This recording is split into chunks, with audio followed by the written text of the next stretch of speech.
hari ini kita akan membahas tentang titik koordinat. Nah, apa aja tujuan kita pada pagi hari ini dalam membahas tentang titik koordinat? Yang pertama, tujuan pembelajaran kita adalah peserta didik dapat menentukan kedudukan suatu titik terhadap sumbu X dan sumbu Y dengan tepat. Yang kedua, peserta didik dapat menyelesaikan masalah yang berkaitan dengan kedudukan titik dengan tepat.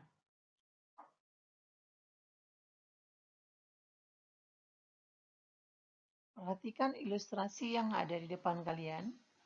Kalian mungkin sering mengalami hal-hal seperti pada gambar ini. Misalkan kalian berada di rumah kalian mau menuju ke sebuah restoran. Nah, mungkin berbagai cara kalian lakukan. Ada yang dari rumah langsung ke restoran. Mungkin juga ada sebagian dari kalian mau ke restoran tapi maunya ke perpustakaan dulu. Nah, nanti dari perpustakaan baru kalian ke restoran. Titik koordinat atau koordinat kartesius yang sering kita pelajari hari ini. Di mana garis yang mendatar, yang kiri kanan ini, itu disebut dengan sumbu X atau istilahnya apsis. Garis yang mendatar dari kiri ke kanan, di mana titik tengahnya ada titik 0. 0 ke kanan itu angkanya positif, ya. 0 ke kiri bergerak ke negatif. Nah, kemudian garis atau garis yang tegak lurus disebut juga dengan vertikal. Ini adalah sumbu Y. Istilahnya adalah ordinat.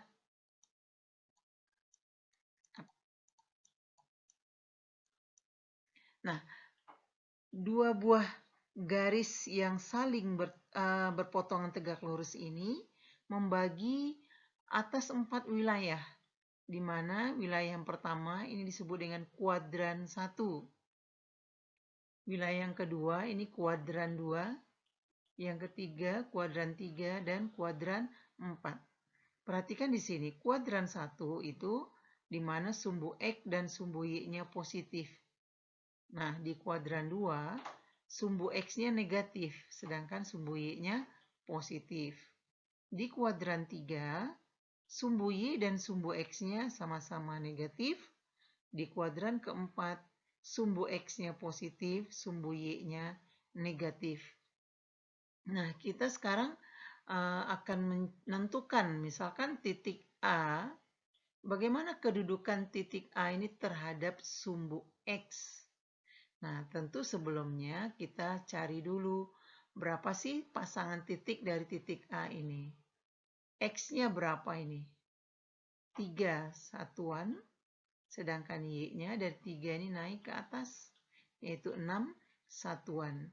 Jadi absisnya 3, ordinatnya 6, maka dia menjadi sebuah titik koordinat. Nah, ini dia, kita lihat di tabel yang sebelah kiri, di mana titik A itu koordinatnya adalah 3,6. X-nya 3, Y-nya 6.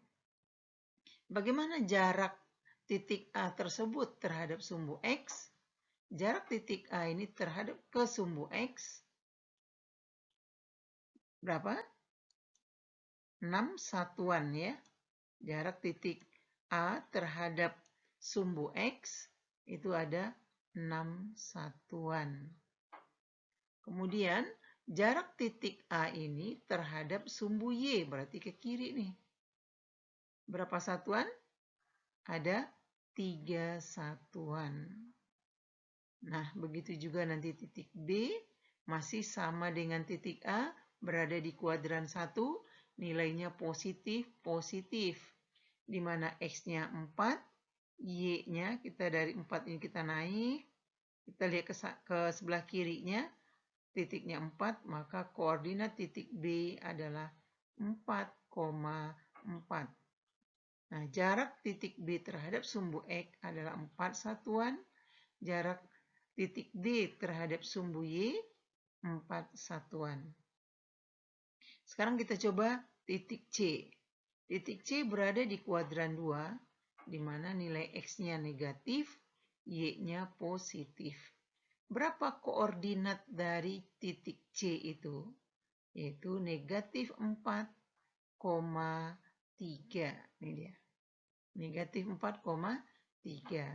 Berapa jarak titik C terhadap sumbu atau jarak titik C ke sumbu X? Jarak titik C ke sumbu X yaitu 3 satuan. Ya, 3 satuan. Sedangkan jarak titik C terhadap sumbu Y yaitu ada 4 satuan. Sampai nanti kalian perhatikan sampai ke titik G. Oke? Nah, demikian saja keterangan Ibu tentang kedudukan titik terhadap sebuah objek. Nah, mudah bukan? Sekarang latihannya. Di sini ada sumbu Y dan sumbu X-nya tegak lurus berpotongan. Ini yang disebut dengan koordinat kartesius, di mana ada titik A, titik B, titik C, D, E, F, G, dan H. Sama dengan contoh Ibu yang tadi ya. Kalian buatlah koordinat titik A itu berapa. Isikan di sini. Kemudian jarak titik A ke sumbu X itu berapa satuan. Jarak titik A itu ke sumbu Y berapa satuan. Silakan kalian kerjakan sampai ke titik H. Pasti bisa, yakin Ibu ya, karena ini sangat mudah kita pahami. Demikian hari ini pertemuan kita. Nanti kita lanjutkan pada sesi berikutnya. Assalamualaikum warahmatullahi wabarakatuh.